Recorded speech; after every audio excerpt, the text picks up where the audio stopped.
This is our second episode, our 2008 episode. For each year, we watch 3 movies and we go back in time 1 year at a time for the whole decade. My name is Patrick, and these are my 2 co-hosts and friends, Ethan and Naomi. My name is Naomi. I like to watch movies with my friends here on The Year Before, and it'll be cool to see how movies have changed over the years. Yeah, and I kind of feel the same way because we said this before, and we'll say it 1,000 times probably on the show.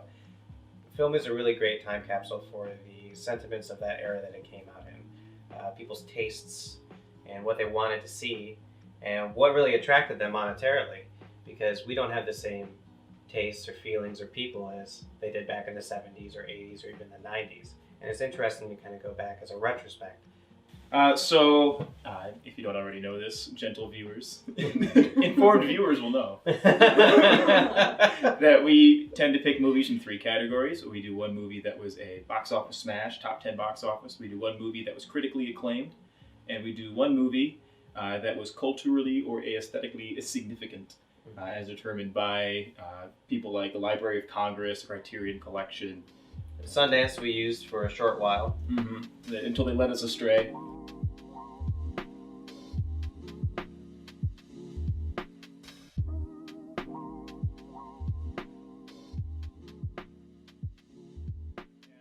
My movie was the one that we watched first, and my pick was from the critically acclaimed category, and I selected Revolutionary Road.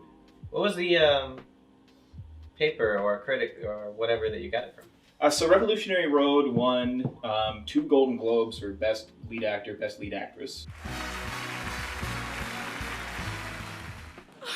I'm so sorry.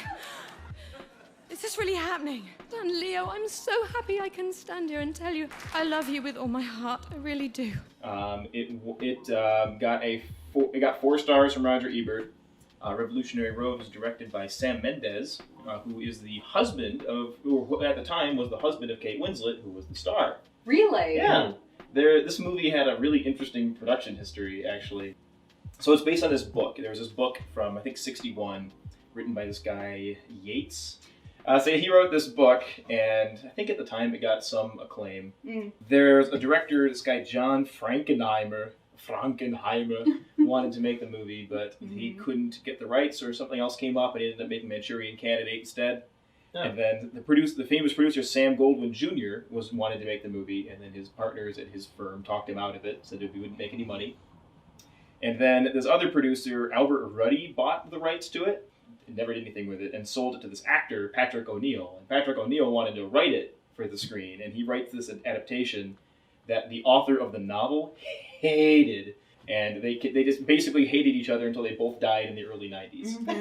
And then this other guy, Todd Field, is like some director, wanted to make the movie, and he tried to buy it from O'Neill's estate, but O'Neill's estate said, you can buy it, but you have to use the script exactly as written. Wow. So Field says, well, buzz off then, and he went to go make the movie Little Children. And finally, the BBC bought the rights to the movie in the early 2000s. And they then hired the screenwriter Justin Haith to write it. And so I picked it just to see what's all the hubbub about. Turns out not much. So what's a brief synopsis for the film then? Yeah, I'm getting ahead of myself with the hubbub. So Revolutionary Road is a movie about this couple played by Leonardo DiCaprio and Kate Winslet in the 50s, and they've got this house. Nice white picket fence kind of house in small town Connecticut, and they got these kids, and they have a terrible marriage, and it's sort of about them dealing with the life that they've ended up in, like this comfortable but unhappy suburban life, and their reactions to that, and their attempts to either get out of it or further entrench themselves in it. It feels like it was not written for the screen. Yeah, what you guys had said during the movie countless times, it feels like a play, like it should be like it was on staged. the stage. Right, which I think is part of what the film is kind of like. At its essence, it feels that way, like a Broadway play, like a Broadway drama. You see, like I've seen a couple of filmed theater things, and it's almost universally a bad idea. Almost. Yeah, but it's about their marriage breaking apart, and it's supposed to, I think, be a character study of kind of what people were indicative of at the time, maybe, Leonardo DiCaprio is one of the leads in the film. He kind of plays like a guy who's fed up with his job. He's having like an existential thing, but he enjoys the security of it, ostensibly, maybe. And Kate Winslet is, because it's, you know, the late 50s, Kate Winslet is his wife. And then that's pretty much it. Yeah. Like, they kind of allude to her having, you know, like acting aspirations, and then that doesn't really work out. I think she was in like a school play or something At the beginning, yeah. She's why in the Community theater. Okay, yeah. But they kind of drop that. Mm-hmm. And then, yeah, it's just them kind of bickering and arguing about what to do with their lives. Oh, and then there's a really kind of hackneyed abortion theme thrown in there for good measure. Yeah, just for pathos. Right. Mm-hmm. Abortion for pathos. Oh, yeah, as if to say, this movie's about something. I think I'm going to give it a little more credit than that. Kate Winslet, her character's name is April, I think. They're the Wheeler family, April Wheeler. Decides, you know what, we need a big change. We have a bunch of money saved. Let's move to Paris.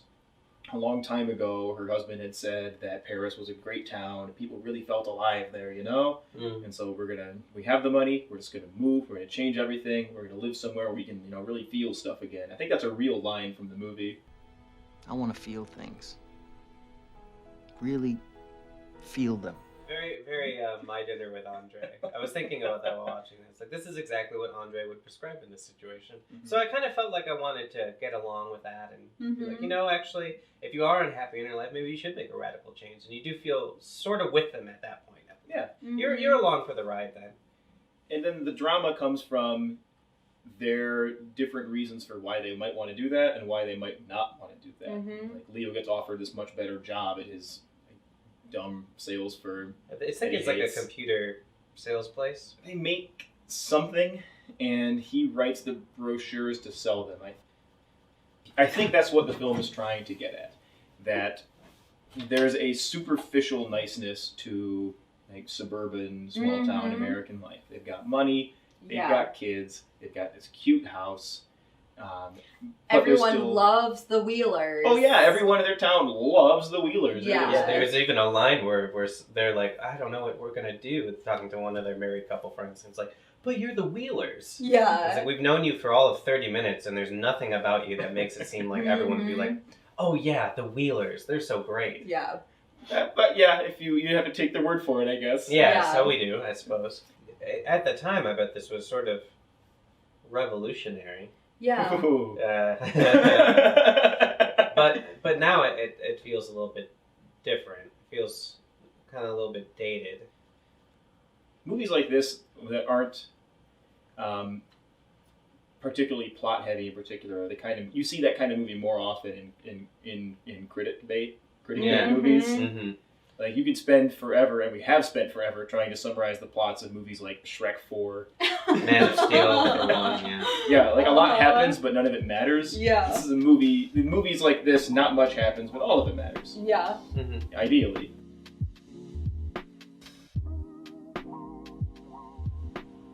I gave it, I'm thankful for my marriage, because this marriage was so terrible. Oh my goodness, I don't have the highest score for it. I have the highest score. I think.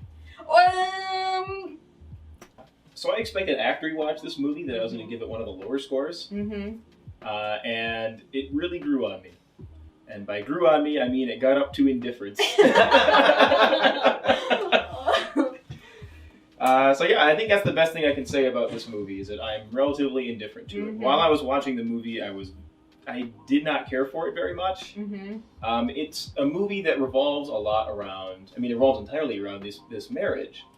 And I'm not sure who the movie wants you to be rooting for in the marriage. It seems like it's a kind of movie that's trying to present things very naturalistically. Like, you're not really supposed to be cheering for either of them. You just want to understand their perspectives and see how those play off of each other, but it didn't come together. Like, I don't understand I don't really understand their perspectives or their motivations. They're very unclear about that. Yeah, I certainly flip-flopped between who I was rooting for, and at one point I was like, wow, f*** them both, I hate them, they're terrible. Yeah. But in the end I ended up feeling for my pal Leo.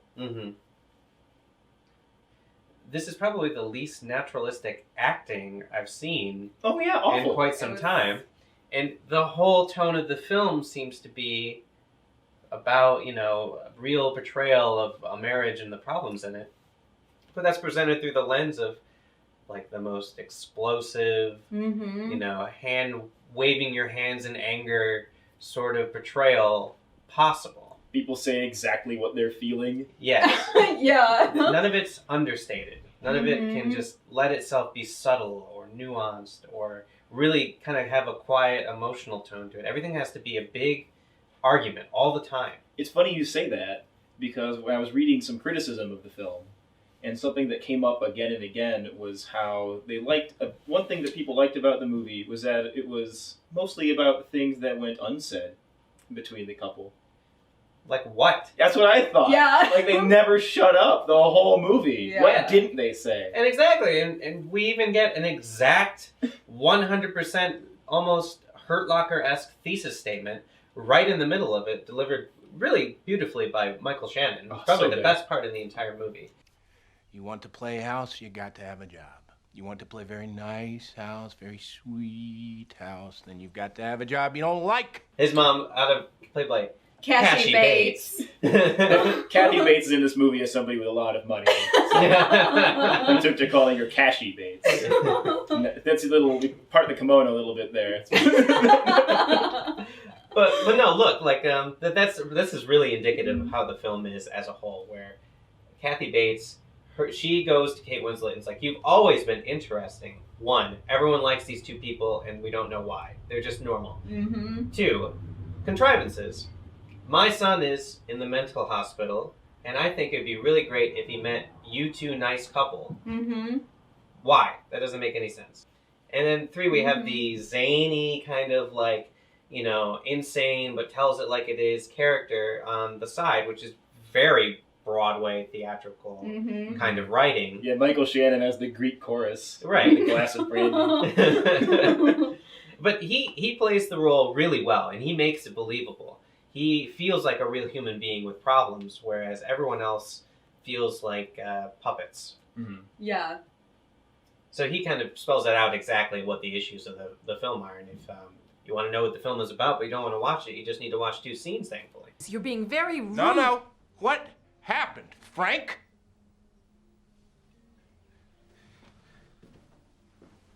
You get cold feet? You decide you're better off here, after all?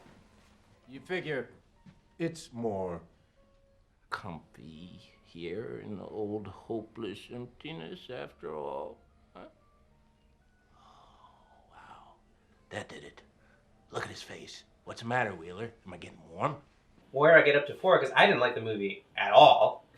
But the biggest criticism that I have, and I'm going to wager you agree with me on this, is for a film that's supposed to be having this really honest take on what marriage is and problems between a married couple and their relationship, it's probably one of the most unrealistic portrayals of marriage and being a family, because these two characters allegedly have children and we never see them outside of scenes where they're just like, oh yeah, our kids exist. Well, I think the central premise to the film is, this idea is a lie.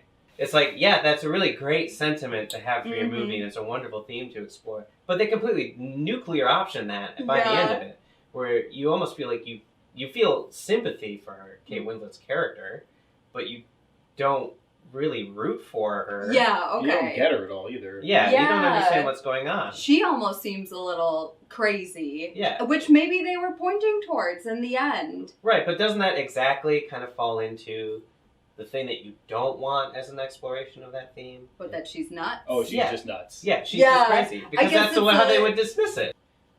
How I took it is that being in that sort of situation made these people crazy. They weren't crazy before, but having to fit into this role that they don't belong in made them just, like, neurotic. Well, they would say kind of a line along what Michael Shannon's character kind of does. Or, Leo says something about him where, he's insane. And someone's trying to, very Broadway. Do you know what the definition of insane is? No! Do you? Yes, it's the inability to relate to another human being. It's the inability to love. Which is a terrible definition, also. Yeah. But they're trying to make the case that they're both insane. There was a scene. We're gonna do some spoilers here. Spoilers. There's a scene right near the end of the movie where they finally have this huge blow up. It goes completely bonkers, and she's screaming like, "I hate you," and he's screaming back, and everything goes wrong, and she runs off into the forest for the night or something. I don't think it's been said yet, but they actually live on Revolutionary Road. Yeah, they make that's the name of constant the references street. Yeah. to it. The nice young Wheelers on Revolutionary Road. The nice young revolutionaries on Wheeler Road. But the next morning, there's this really great scene where she is back when Leo wakes up. Kate Winslet is back, and she's making breakfast, and she's just like acting like nothing happened. Like, would you like some breakfast? Would you like fried eggs or scrambled? And he just says scrambled, I guess. And they have this breakfast where they're acting like they're still a loving married couple, even though everything happened the night before that happened.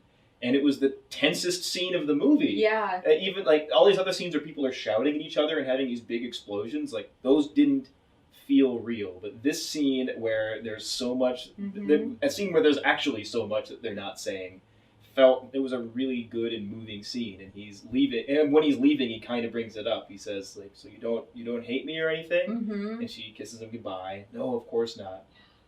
And that's a terrific scene. I thought the movie was going to end there. And went on a little longer. I will say I'm glad someone died in the end. And I'm also very glad it was Kate Winslet, because she was a bitch. Yeah, Kate Winslet aborts herself to death. Yeah. Also, how terrible. They say at one point, the reason they had a second kid is to make sure the first one wasn't a mistake.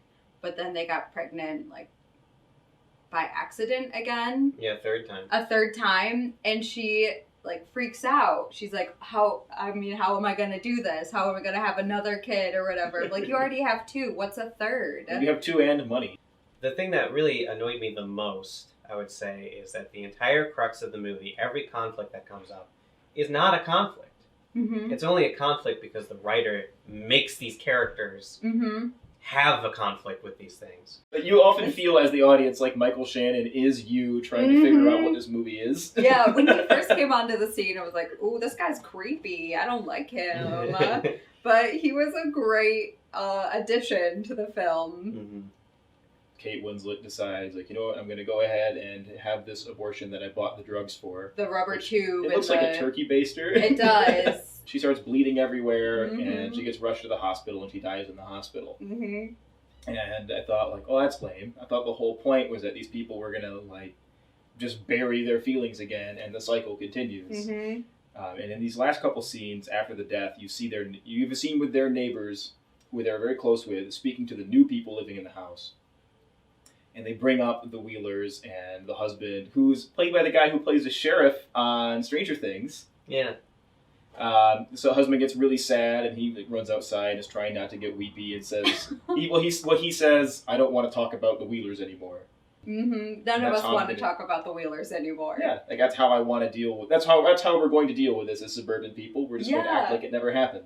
And then you have another scene with Cashy Bates. Yeah. Where she's talking to her husband and saying, like, the new couple that moved into the house is so nice. I've never had such a nice couple living there. And the husband says, well, what about the Wheelers who you loved? And she just starts dunking on the Wheelers, like, every bad thing that's ever happened about the Wheelers. She just starts listing off. And the husband, for his part, just, like, slowly dials down his hearing aid so he doesn't have to listen to his bitch wife. I never stressed it, but they were often very trying people to deal with, in many ways. And actually, the main reason that the little house was so hard to sell was because they let it depreciate so dreadfully. Warped window frames, wet cellar, crayon marks all over the walls, filthy smudges.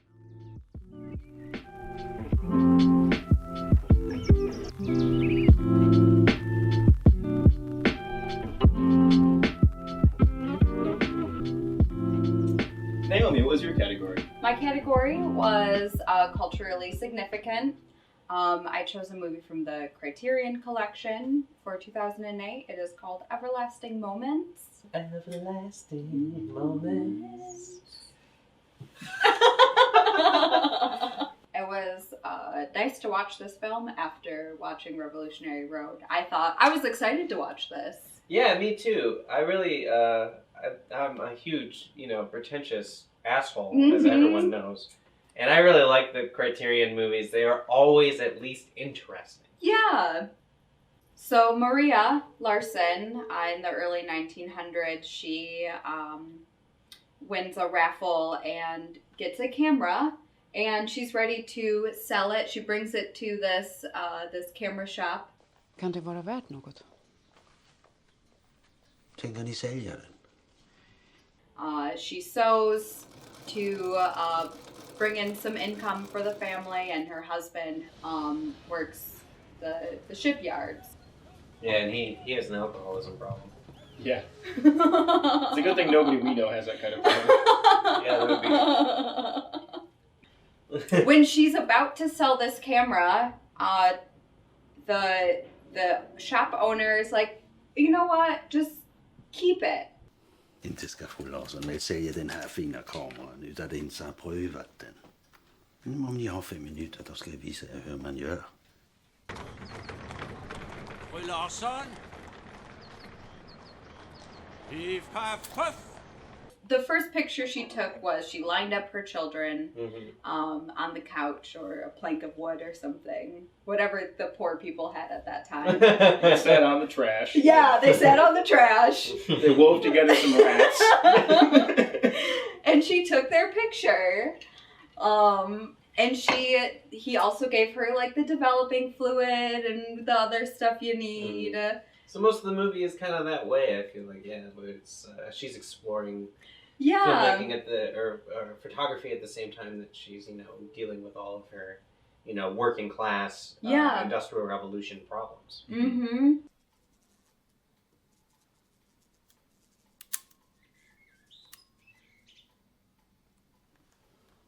There's a lot of comparisons that you could draw between this and Revolutionary Road, Mm-hmm. as far as a woman's place in society, Mm-hmm.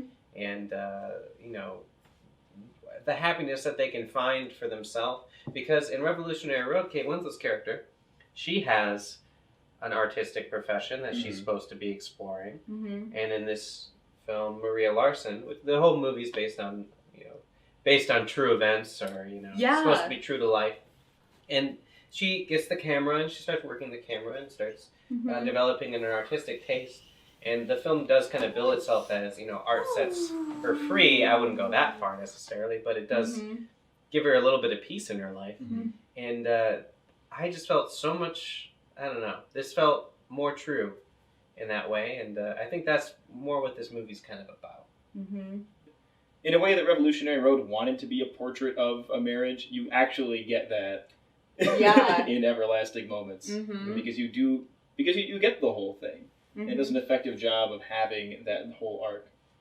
Yeah, and it portrays its relationships as complicated. There's multiple facets. The husband is an alcoholic, and you're not supposed to like him. But you do have scenes that humanize him. It doesn't treat its characters unilaterally. Mm-hmm. It doesn't treat them... And I think this is because it's a foreign film. Because American films, they treat their characters as, tropes or methods to get to where you need to be in the movie. And this treats them as human beings. And despite all his faults, you get all these scenes where, he's a lonely guy, and you understand his frustrations with life. Mm-hmm. You understand why he does what he does, and you get him as a human being. Yeah. Yes, he's an alcoholic. He's abusive. He has all these problems. He's violent, even. But at the same time, he's a lonely person. He has a life that is difficult. He works these jobs that are terrible. And the only friends that he has ever had, either leave or die. And, you see that carried with him. And the great pacing in this movie definitely pays dividends in that as well. Because we have one character who I think, was it the socialist revolutionary who got caught? He named his horse after Kropotkin, wasn't it? Yeah. And England Kropotkin. Yeah. And Han heter Kropotkin. Potkin. Ja, han skulle heta Englund, men jag vet inte om det är så lämpligt namn på en häst. But he names his horse after it that he needs for his work. And you can tell that that's his only real friend in the world that he considers. And it's just this dumb animal. And that's all that he has. And he even gets like kind of a nice, I wouldn't necessarily call it a redemption, but like by the end of the movie, it looks like things are better. Yeah. And like it doesn't forgive anything that he's done in the past, Yeah. but also you don't, like the world isn't the hopeless nightmare of Revolutionary Road. Right. Not everything's, completely miserable. There's hope for change and all that. I mean, obviously, because of its title and, its theme, it's about the snapshots. It's about those little moments that kind of carry on forever. Piff. Paff. Puff. I really like this movie because I thought it portrayed a real marriage in a good way, in an accurate way, with the struggles, but also the love between these people. It was just a very enjoyable movie for me.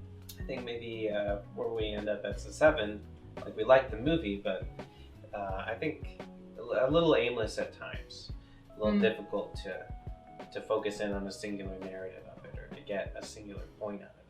Sort of felt, it's spanning multiple years, so it'd be very difficult to represent that, but the focus kind of wanders a little bit here and there, and it feels a little bit long. Yeah. All right, so there's this subplot with the husband Siegfried Sigge, whose actor is named Mikael Persbrandt, I think is how I'm going to pronounce that. Pip Pap Puff guy is amazing. He was so incredible. endearing. Yeah. Piff puff puff, så var det gjort. Very endearing. Anyway, what I was saying was there's this whole sequence with there's a whole subplot where the husband has there's a labor strike at the docks where he works, and he gets wrapped up in this like socialist club. Yeah. And for like 3 minutes. Like he reads a pamphlet and he comes home and is like, I don't want you cleaning for those capitalist swine. And she's like, where did you learn words like that? And then he pretty much immediately drops it. Yeah. Like never talks about that kind of stuff again. Like the elements are still there in his sort of subplot, but he is not a part of that thing really much. And there's a number of things like that I feel like you don't need. Like it was a movie that was a little bit overlong, not a lot. A cool thing about like the shooting of it, it was shot on 16 millimeter because we had mentioned like, oh, it's a little grainy, it's a little sepia tone. Yeah. It was shot on 16 millimeter and then it was blown up to 35 millimeter to give it that like our early 1900s feel, the sepia tones. Right. The color They wanted the graininess a little bit. And a lot of scenes that really does work. Yeah. And you really see it, and then some scenes you're like, wow, this is bad quality. There's a scene that I really liked where this woman who's like a neighbor of theirs, she has this young child with some sort of like developmental disability. I don't know what. And she's having this conversation, Maria's having this conversation with the mother, and the mother is saying something like, I feel so terrible for thinking this, but like I wish I had gotten an abortion. I wish I had done what that other woman did in Stockholm. Hoppade från köksbordet. Om och om igen tills ungen släppte.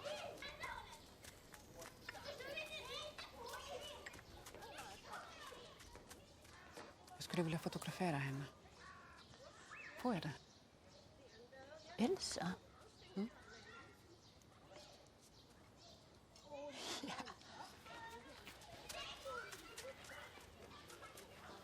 Ja, det är klart. They she just takes some nice photographs of this child. That was a very nice touch. And you talk about comparisons to Revolutionary Road.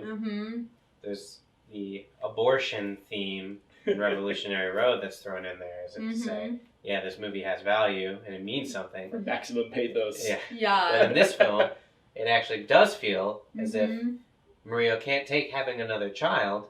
It's just too much. She's tied so much to this guy that she doesn't really feel like she should be committed to. Right, because later on she tries to take that story about Right. the Stockholm woman and Yeah. abort her last child. Right. Mm-hmm. And there's actual pathos there because she regrets it later when, you know, her kid is eventually born and he Mhm. falls ill and she feels like it's her fault because she did that. Mm-hmm.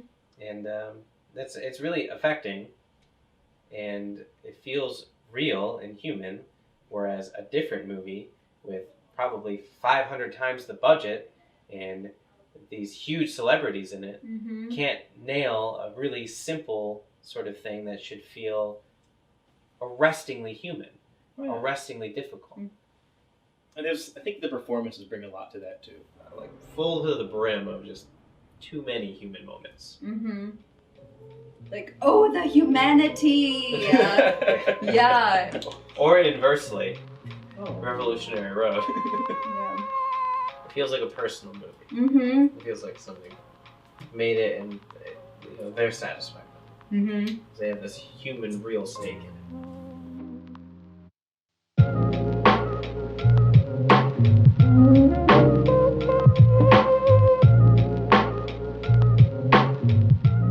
So Ethan, we watched your movie last. You want to introduce it? Yes, I picked Iron Man from 2008, as I said before, and I feel very strong in this pick. There's a lot that you could choose from with this year's top 10. Last year we had a little bit of trouble trying to decide on what we should actually watch. This year we could have watched The Dark Knight, which, you know, as a cultural thing is fairly monumental. A lot of people saw the film. It was the #1 in the box office for that year. But I didn't really want to see that, and I don't honestly think if we're gonna see a comic book superhero movie, we should see the most influential one, is my opinion. And the most influential one was Iron Man, because from Iron Man came the Marvel Cinematic Universe. So this is the birth of a Titanic franchise, and you know, if we're looking at what is the most influential as far as finances and making money for the year, it's not The Dark Knight, because the DC universe is not nearly as successful as the Marvel one. And wasn't even built on those Batmans. Right. We also could have watched Mamma Mia, which was #5 on the list. Wow. As much as I would have loved to have subjected each of you two to Pierce Brosnan's singing, It used to be so nice, it used to be so good. I don't necessarily think that I also wanted to endure Pierce Brosnan I singing. love Mamma Mia. SOS. I think you're right. Iron Man was a good choice. I always feel like I have to drink a couple of these when I'm talking about a comic book movie. It's appropriate. That's what they want you to be drinking. Yeah. Oh, yeah. It's, you need to show up at least a little bit drunk. Yeah, it's not an intellectual film, which is fine. A lot of movies aren't intellectual movies. Right. We had that, I won't call it a discussion, it was an argument, but we had that argument over The Raid. Not every movie has to be, you know, pish posh, piff pat poof. And when you talk about these films, the critical part of it always kind of diverts, and this is true for us too when we were talking about Man of Steel in our negative episode, kind of more diverts towards the marketing part of it. And that's what the films are about. They're not necessarily about the movies themselves, they're about how they fit into the bigger picture. They're about making money. Exactly. Well, they're about making money, yeah. But ostensibly, they're about how they fit into the bigger picture, I think. In the bigger money. In the bigger Mm-hmm. It does the thing that I really hate in movies, where it starts out and it's like, well, this is what happened, crazy, and then it flashes back and it's like, how did we get here? Mm-hmm. So you should just start your movies where the movie starts. Yeah. Like, did we really need the fake out beginning? These aren't movies for idiots. It just so happens that idiots love the movies. Uh-huh. Someone pester me about the plot because I'm not going to be able to. Yeah, so... Alright, so the first thing that happens is the blow up, and we go back in time to like 36 hours before in Vegas. Which it lets you know. Tony Stark. Visionary. Genius.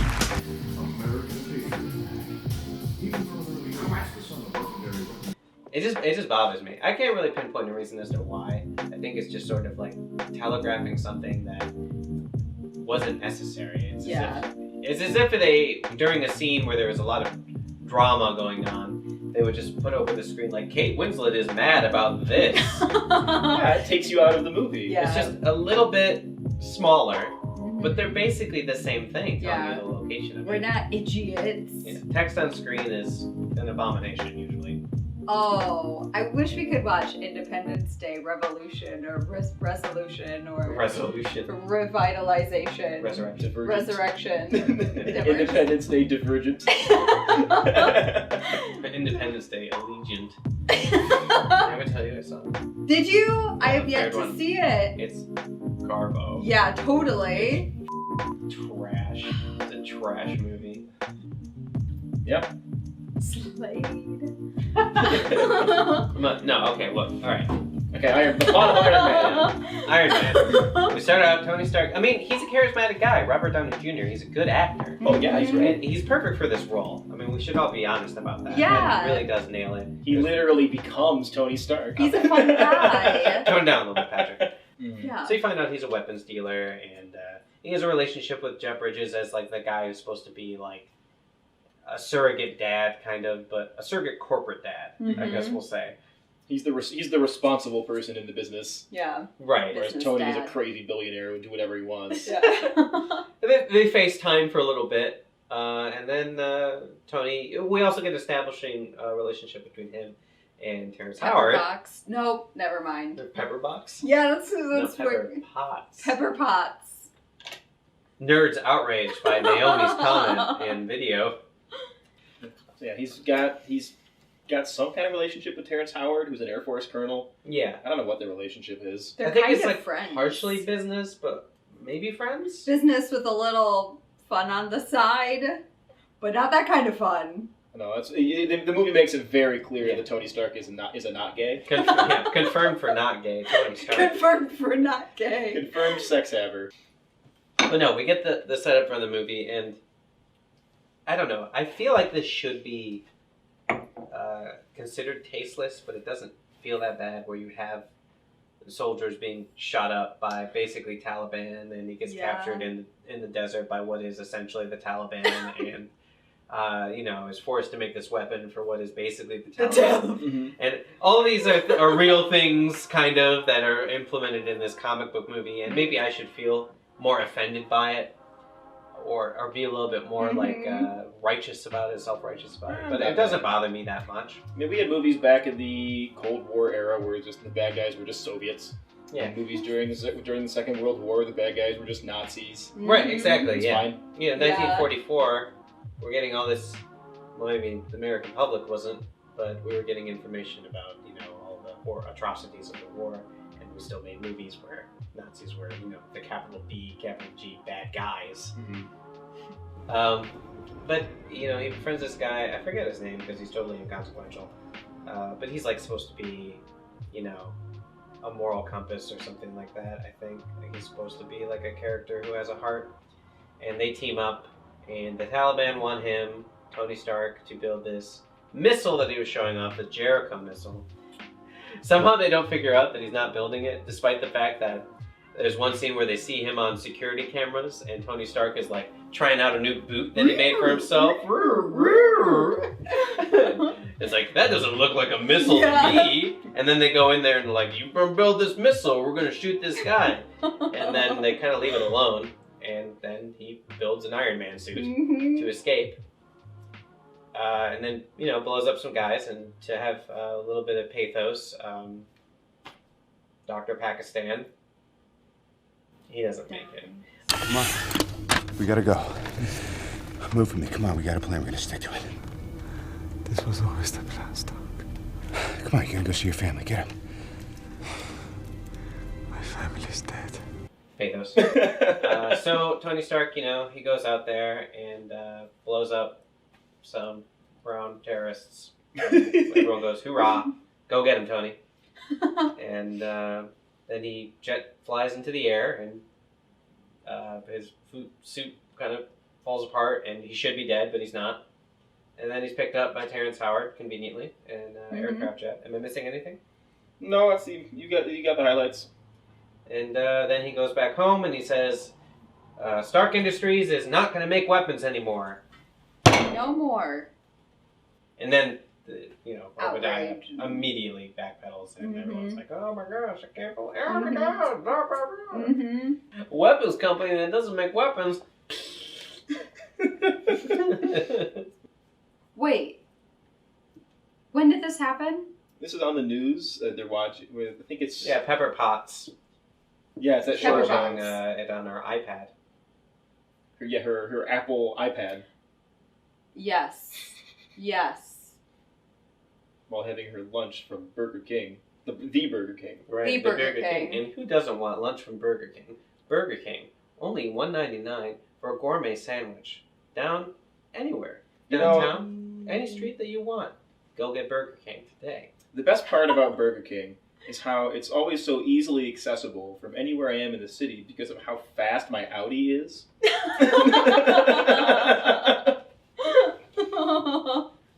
Wealthy Americans, upper class people such as Patrick, enjoy Burger King. You guys want Burger King right now? Mm-hmm. Damn it. It worked on me. Yeah. This is like when a friend of ours played the Sneak King game, and at the end of playing it was like, I kind of want Burger King right now. It's like, this advertising is working against you, idiot! Someone harassed me about how this movie goes. Okay. I'm lost at this point. Oh. So he gets rescued. He gets taken back. He said, "We're not making weapons anymore." And then he decides that he's going to work on some new project. He's going to make something out of this. Like he's got this technology called the arc reactor, Which is his thing. Yeah, it's the blue shit in his chest, and they've got one that powers the factory. It's Yeah. like it's some kind of green energy thing. Mm-hmm. Right, and then Obadiah is like, well, this was just a publicity stunt. It doesn't even work. Okay, so Obadiah gets the Iron Man suit. He says, I'm going to be rich now. King. Yeah, I'm going to be weapons king. And they fight. Yeah. Tony Stark beats him. Yeah, with a blue laser. With a big blue laser in the sky, which we've seen before. And I guess that's kind of the rest of it. He makes a suit. He saves some people. What?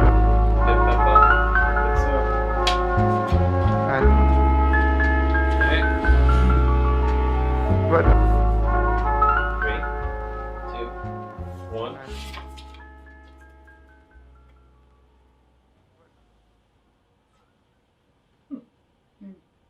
Ethan, that's a much higher score than I expected.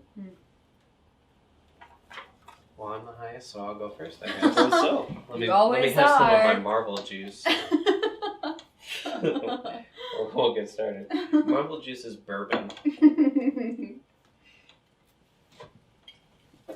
For what he just need to get through a movie. Yeah. Bourbon.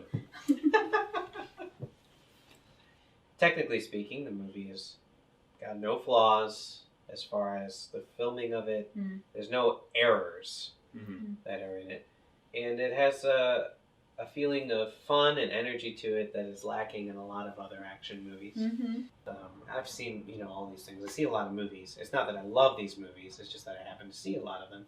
If you look at the Age of Ultron movie that came out, that was strictly to expand the universe and propagate more movies. This one still has a soul. I think it's enjoyable. I think it's a good time. And if you're looking for a popcorn type of movie, that this is pretty high on the list of popcorn movies. I think I tend to agree, but I'm not willing to. There's some stuff about Iron Man that I can't overlook. I think I agree that this movie is good fun, and that is it. There's nothing else going on here. Even the good, you have to be willing to accept a lot of stupid crap, even to allow it to be good fun. Also, like it's extremely contrived. Extremely. Like, he makes this magic suit in a cave out of nothing, and no one notices. And then later he tries to become some sort of peace guy and makes a super weapon, and then his business partner decides, like, no, I'll be king, and makes a bigger super weapon, and they have a punch out over LA. Like, okay. Yeah. But, like, the best you can do at the superhero parts is roll your eyes and enjoy, and just enjoy the spectacle. Naomi, what do you have here? 5 to 6 because of Robert Downey Jr. He is very good. I like him a lot. Yeah.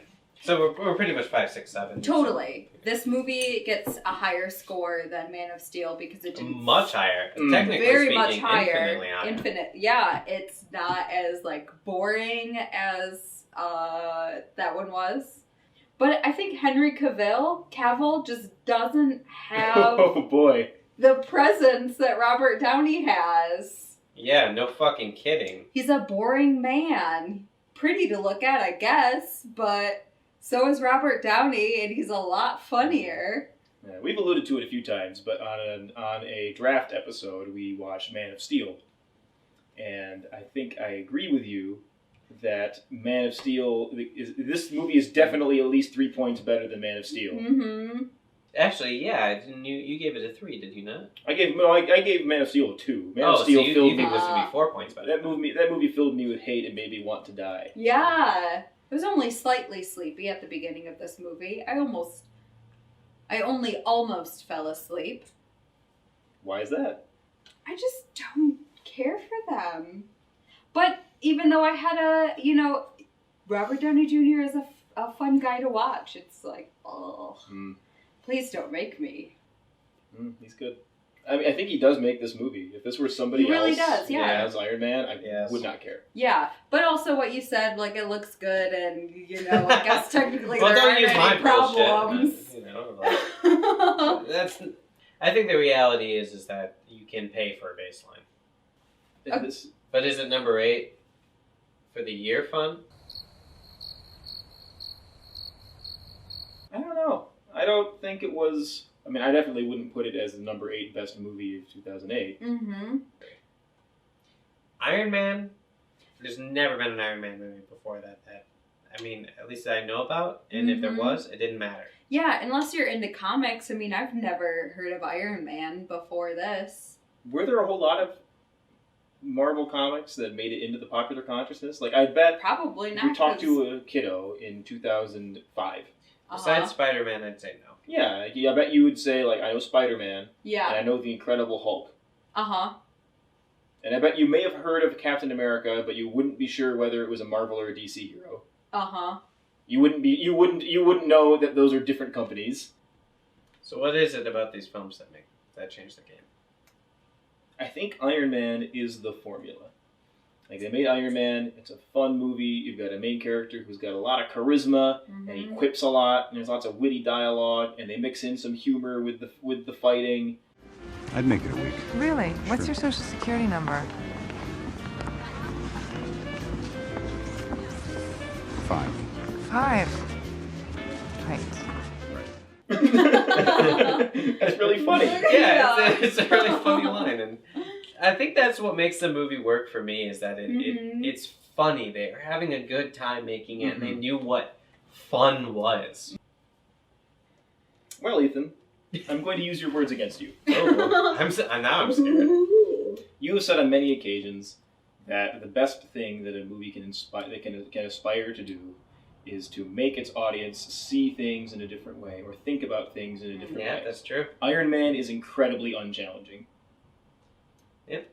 It's fun, but there is nothing new in Iron Man. There's no themes to speak of. Like you said, it's just like, when you're talking about Iron Man, all you can do is read off the plot points, because aside from that, there isn't anything. Yeah, and what's even extra boring about him is Tony Stark is this uber wealthy guy, and his money can get him anything he wants. Like, there's no challenge anywhere. Like, he just immediately has whatever because he's got a ton of money, and that's not interesting. It's not an interesting thing to watch. It's the Batman problem. Money. Yeah, he can essentially afford anything to solve his problems. Yeah. And then also the Superman problem, where he has all the power necessary to solve any issue. Yeah, the problem is you have to write the kind of story that you can't buy out of, or in Superman's case, heat vision out of. Yeah.